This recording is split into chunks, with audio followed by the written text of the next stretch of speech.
Ah, there we go. All right, just an adjustment there. I put it on live and now it's a little less bright. I was on my way to this really great Circle Ranch place where they're introducing children and people to wildflowers, and they actually help with any injured animals. I was on my way there, and then my GPS gave me a road to turn down, which I did go down, but then it's sending me back the other way, and I have no idea. So it looks like the plan has changed, and I just found on this little road, Sutherland Road, which is the name of my family. I'm celebrating my Mother's Day today and all moms today, and I want to thank my mother, my grandmothers, the mothers before that on the Sutherland side, because I just happen to have Sutherland Road. So I'm sorry if I don't make it to the wildflowers, because of course you know wildflowers are the essence. They are the vibe. They bring us back to nature in a way that is very healthy, considering the fact that they grow up with roots in the natural soil, in the natural. So I had also a conversation with my son, which is very nice. He called me on Mother's Day, and I asked him that age-old question, what does motherhood mean to you? And then I listened really, really closely. There was silence. Then there was and he said, I think it's about raising kids. I said, okay, yeah, I think that's accurate. Yeah, thank you, Grant. That's really good. And then we kind of pressed it a little further, had a few more questions around it, and I was sort of asking him, what do you feel about raising kids? Like, how do you feel about that? And so, different from my daughter, he's just commenting on what it means, the meaning. My daughter's having the emotion of it. My son is saying the meaning. Interesting. And so I asked him, well, how do you feel about that? And he says, well, I don't really feel around that. And he laughs. So we're just laughing. And so we have a little humor. So he's introducing humor into the idea, because it's a difficult question, this motherhood thing and raising kids. And he's also could have children at his stage of life. He's in his 20s, but still young 20s. So doesn't have to, but he's in that range. He's in that space. Anyway, so then we went on to say, well, Grant, that's my son, what do you think about raising kids? What do you think is the formula, or not really the formula, sorry, which is what I did talk about with some people, and we decided there was no formula. I think the phrase was a much more open sort of ending to the question of raising kids, and his response was, you raise the kids so that they're world ready. And I thought, oh, that's great. I thought that was a really nice idea. So I thought, well, let's explore this a little further. I was in Roadhouse Cafe, just ordered a lovely salad from, it was actually Sally Mustang Roadhouse, because I was celebrating wild horses, which is also a poetry book. I'm sorry, I hate to do a plug. I'm just walking over here. But Wild Horses is also a book of poems by someone I particularly admire. His name is Rob McClellan. Rob McClellan. So I thought I might mention that to you. And I saw some horses and spoke with them. We kind of whispered together in a very meaningful way. And so I just happened to mention them there. I was talking to my son about that. And so back to it, I was saying, well, does it include, when you're getting them world ready, does that mean ready to engage with a religion, with a social convention or fabric, an economic value system? Or does it mean that sometimes you have to question? Is it like molding them to fit, or is it like molding them to think? And or offering up a way of not molding them at all, but opening, not molding.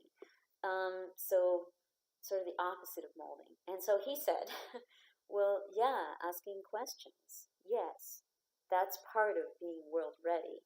And I thought, yes, that's it. It's not like you're molding them to fit into the world. It's like you're raising them to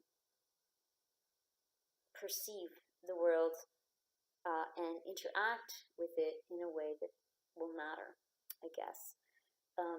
Each in their own style. So it's very common. So I told my son, oh my gosh, son, I'm very inspired and I hope I did my job for you. Because you really set the bar very high. Thank you so much. And I hope I gave you a little of that. And that's how we kind of ended. And he said, yes, Mom. And then we had our love yous, I love yous, just like my daughter, I love you, passing that along. And I had seen them last weekend already. I'd spent time with each of them, like all of you are doing, hopefully. And so it really was a lovely exchange. And I so enjoy talking to my adult children now. I mean, I love talking to them and listening to them all the way through their developmental ages.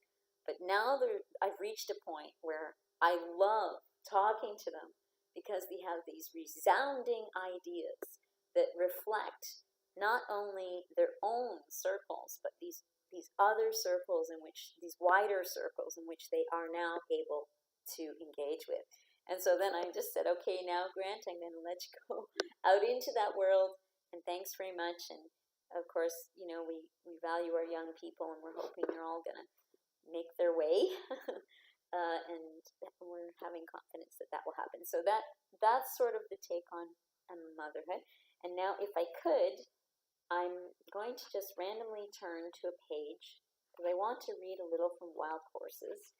And this is for all the animals that might have mothered as well, had a baby. And horses are a herd animal, very strong that way. Like the elephant, the horses are even stronger in that they are like people that way. Strong sense of community, really communicate to each other. And I've often heard that a horse is left alone, they will die. They don't often like to be alone. They like to be in the group, certainly like their lone space. But anyway, how green the cut of valley deep would enter us and them. When you were here and here, the worst of sig goes suffering into an oily flame. This is spun out a curve on the last turn of rock, on the line, on the breath, held down there by some. Is this attention or length that compels out the river, out the endless drive?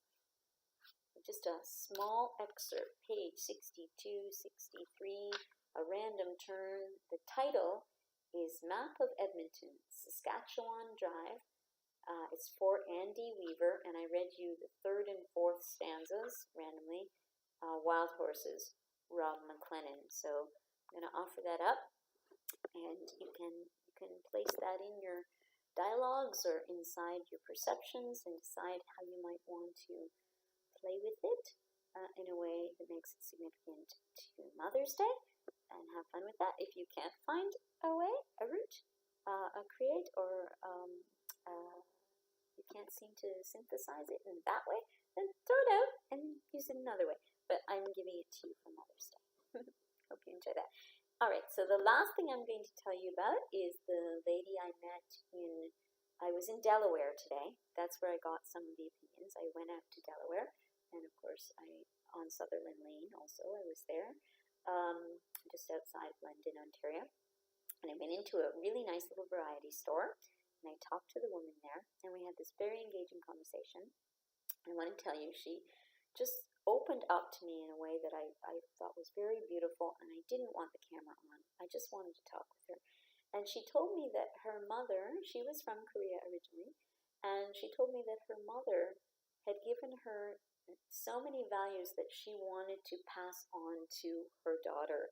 That's how much she valued her mother's teaching, that she wanted to pass much of that on to her daughter, who from Korea, and she's from Korea. And then we had the whole controversial discussion about how long does a young person live with the parents and stay with parents, and that in the Korean culture, they often will stay right up till 30 or more. And then we had the very interesting conversation. She was very good about how is that something to change or keep when you come to another country like Canada. And I did tell her that that wasn't just a Korean tradition, that in Canada, a lot of young people had been staying with their parents longer just because university was so costly, college, and they're just trying to get themselves on their feet. And so we did have this pattern where the young people were staying longer with the parents, and there is this whole discussion on Mother's Day. You know, no hate speech or any of that stuff. Just it's a real question. When do they fly? When do they leave the nest? Every species has that. I mean, elephants, I think they stay pretty long with them. Other animals, it's really short. Humans tend to have the longest. Whales, their calves stay a lot longer as well. So just something to think about. And when is it the right time? And of course, each individual family unit has a different idea. Cultures have different ideas. What happens when you assimilate? How much do you take of your culture into the other one? All these questions, just why not throw them in because it's Mother's Day? We may as well think out loud. I don't know, that's my mother thing. So I'm sure lots of intelligent mothers out there who like to think about the dynamics of children and families, and we do that across a broad range. So I'm going to leave you with that discussion. Not too heavy, I hope. So have fun with it. Because everyone's watching how she's drawing. And so that's the other reason why I picked over the paper. I got some art to do too while she was doing her art. It was a very comfortable moment for me. And I think it was for her too, because I believe that's when she got into her space. Look at that. See? Look at the peace sign with the people around it. And then I just don't know. I just felt like we connected. So, and then I said, what was I going to? Oh, yeah. We had, we used to run wherever we wanted. We were fortunate enough, it was hard work, but we were fortunate enough to get a cottage. It was a long story, and I'm not going to tell that one. We weren't gifted it. We didn't suddenly get it. It was a lot of savings and hard work. And blah, so blah, blah. My mom would take us up there for the summer. Thank you, Mom. Best childhood ever. And it's Mother's Day. So I'm remembering the fact that my mom would take all the kids up to the cottage for the summer, and my dad would come and visit. And she would be like this all on her own with 3 kids, and then he'd come up on the weekends. Sometimes he could work an extra day, a holiday day he would take there, and we'd all walk up the road when we knew he was on the way to meet him. As a family, we'd walk up, Dad's coming Friday, yay! And we'd walk up the road to meet Dad, and then he'd see us, and he'd honk, and we'd all, oh, there's Dad! And we'd like jump in the car with my mom, and she always did this. This was the tradition. Dad's coming! And we all got really excited, and it was really fun. And she was happy too, because it'd been a long week with the kids, keeping us all occupied while we were running all wild. And I thank her for letting us do that. And one of the things we did when we found in the woods, we found what we called the Bonnie and Clyde car. And it was like this, except there was only one, and it had bullet holes in it, and it was eaten up by moss and decrepit and rusted out, and it was our favorite car, and we used to tell stories about this car that we'd find deep in the forest, and everyone knew the spot, and we could go and visit the Bonnie and Clyde car and imagine all kinds of... At a point in her life where her own son had passed away, but she had another son, and motherhood for her, I could say she was in her late 60s, was now having remembered back the good memories and now having her own children. All right, so I just got another perspective on Mother's Day. This one, I asked a young girl, in fact, my daughter, and she said you could hear in her first that it was frightening. Terror, motherhood. So motherhood, of course, she's thinking herself being a mother. And so we had a really nice conversation about whether motherhood is scary, and we talked about, finding the right guy is an important part of it, and also reaching a point in your life where you're kind of ready to be open to that without being too black and white or being on too much of a time schedule to say it's got to be exactly that moment. And we decided that motherhood was more of a gray area than a black and white, and she is of childbearing age, so that was a nice discussion with the daughter who phoned me on Mother's Day. I was really happy to hear from her, and we had, it was a nice conversation.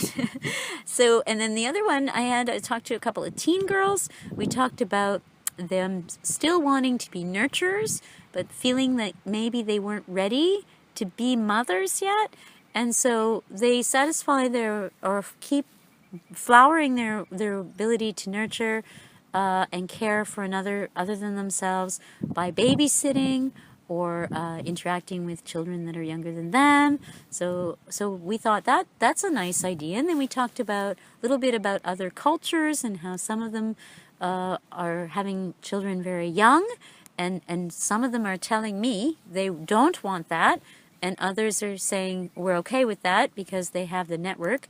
And that would involve a little bit of the religion side, where in Catholicism specifically says that you don't come together and conceive unless you're married, and so some of the young people marry very, very, very young as teens. So that's the whole controversial issue, and I'm not making a judgment. I'm just telling you what is and what isn't.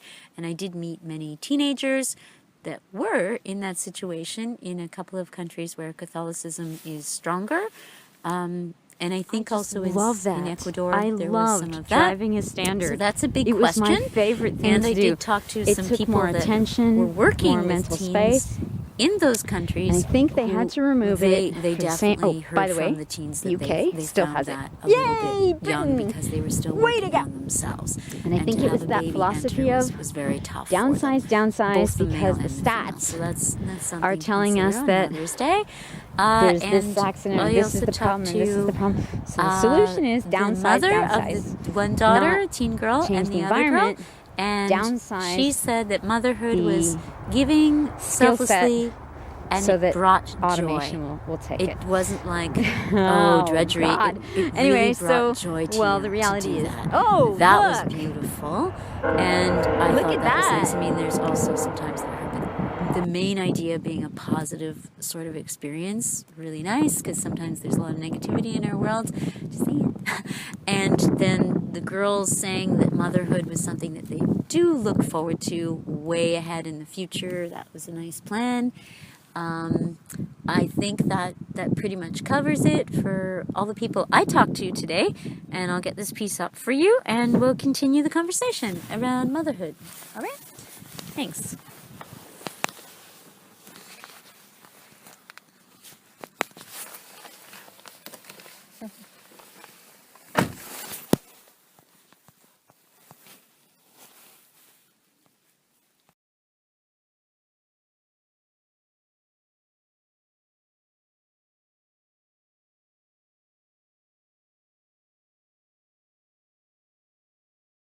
Young man, he's going to tell you the meaning of motherhood to him. It's kind of like a lifelong subscription to selflessness. Thank you. And his mom is right here, and there's brothers here, and the whole group, they're heading out on a road trip to Windsor. Now, how cool is that for Mother's Day? And this is Dad. Dad? Are you Dad? This is one of the dads. That's one of the dads. He's so quietly listening. He's such a nice guy, too, I'm sure. Because, there's no mom without a dad. I mean? It starts like you have to have two to make a baby. You don't need to be a mom to be selfless. Well, you have to have two to make a baby. And then whatever formula you go from there, I guess we all figure that out. But it does start with two. All right, so that's really lovely. All right, so here's the other gentleman. This is the brother of the one I just spoke to, and the family going to Windsor in support of one of their family who's having a bit of a difficult time. And he has some thoughts on motherhood. Here it is. Motherhood is putting your family before yourself. That's nice. Okay, good. And this young man here, and yes, son, thank you so much. Would you like to give me a phrase on motherhood? I can't think of one on the spot. Of course, no problem. Well, I'll leave it open for you, and maybe while you're out on the road having an adventure with your family, you'll have some thoughts as well, and you're going to take it and reflect on it in your own way. It doesn't need to be on here. So that's fine. I could do a quote. Oh, could you? Would you like? Because you're a mom. Okay, now let's hear the moms. All right, Mom. Oh, I want to hear for my mom's perspective, like from my mom to my mom, though. Yeah, sure. Whatever you like. Mother's Day is about never taking your mother for granted because someday she will not be here, and then you'll wish you had her back. Nice. That's beautiful. Okay. Do you have some thoughts that you for Mother's Day? Okay, no problem. Just happy to have my boys. Oh, that's so good. Oh, like I feel like I want to group hug. Otherwise, the yard work would never get Oh, done. this is right. Otherwise, I would never be able to open up my emails Right, or figure right. anything technological out. You guys have a wonderful dynamic going on. They were up there strapping in this thing all together. They're laughing together. They're talking together. And now they're heading out on the road, all of them. And I'm going to get a picture because this is just one of the highlights of my day, I'll tell you. Hold on. Okay. Nice. All right. Good. So you're from Windsor. What do you think of Windsor? Oh, we're from London. Oh, I'm sorry, you're from London, right? What do you think of Windsor? It's Windsor.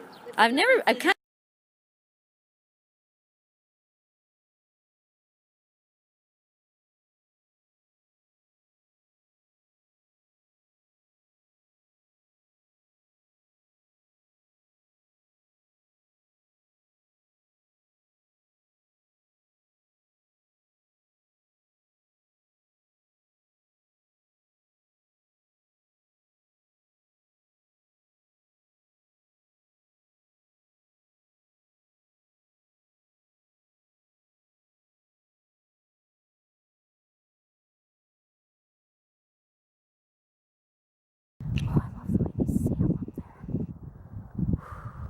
looks like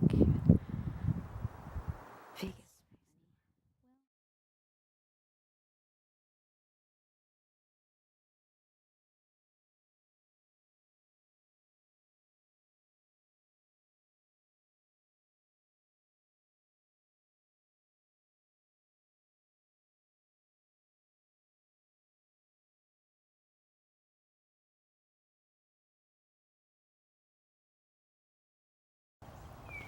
Well, it's Mother's Day.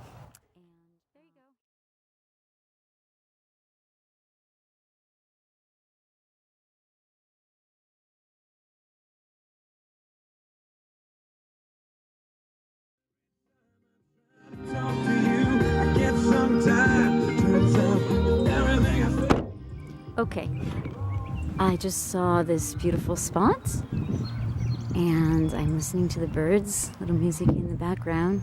Love the tunes. And look what I found. I don't know about you, but that looks like a keyhole. Step back. What would we do without the tunes? Oh, I just love the tunes. Look at this character church. Look at it. Look at the stainless. Just a phrase, remember, and the rest is written on the napkin. Yes, it's words, and it's a long story. Beautiful woman in a very difficult place. So, right here. So, I was reading a book noticing the red in these trees. There you go. Oh, thanks so much. Are some of the best saints or something like that, inferring that what we usually term troublemaker, we always associate it with the negative, but you'll learn in a classroom that some of the troublemakers actually give you a fresh start. Not all, but there's a lot of goodness that comes out of a little bit of, a voice or the troublemaker.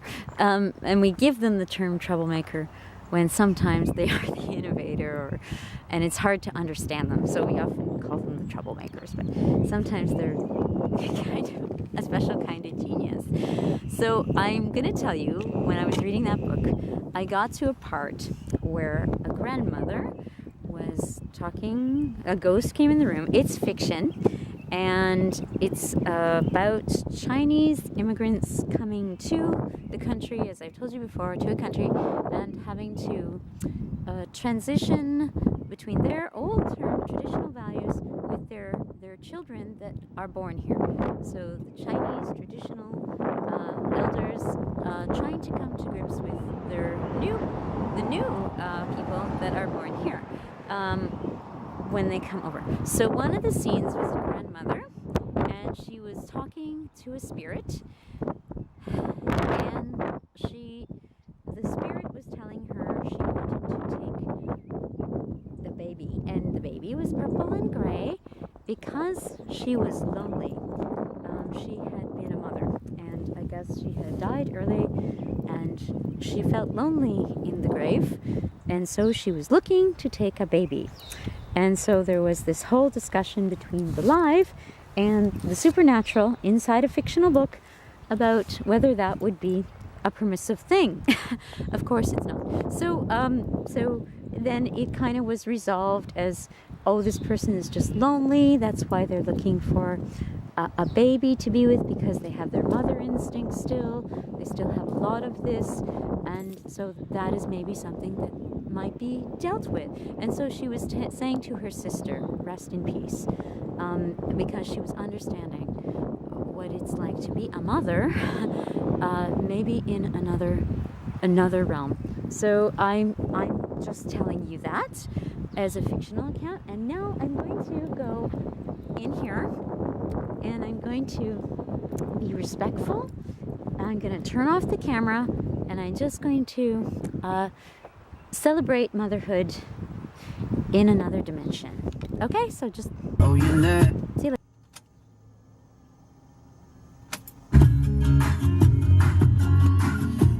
I am in Delaware. I'm just skip the wildflower thing, but I'm sure it's great. There's a little music there for you. And I want you to see the little town of Delaware here, because why not explore it? We found it, so hello. And now I'm just gonna give you a chance to hear something else there. There we go. All right, we toned that down a bit, but I still like the music, of course. What would we do without the music? I know, right? So here's the Canadian Legion. There we go. Royal Canadian Legion. Wow. Public welcome. And oh, we've got to go to Jack's. Let me get my keys back from my car and we'll go see Jack. That'll be awesome. Let's explore Delaware for Mother's Day. Awesome. Hold on. Gotta get my keys. It turns out that I have found Circle Ranch just by, going through Delaware, and then I saw Carriage Road, and here I am. I found Circle Ranch. I have only like 10 minutes, but I'm just thinking I'm just gonna pop in here.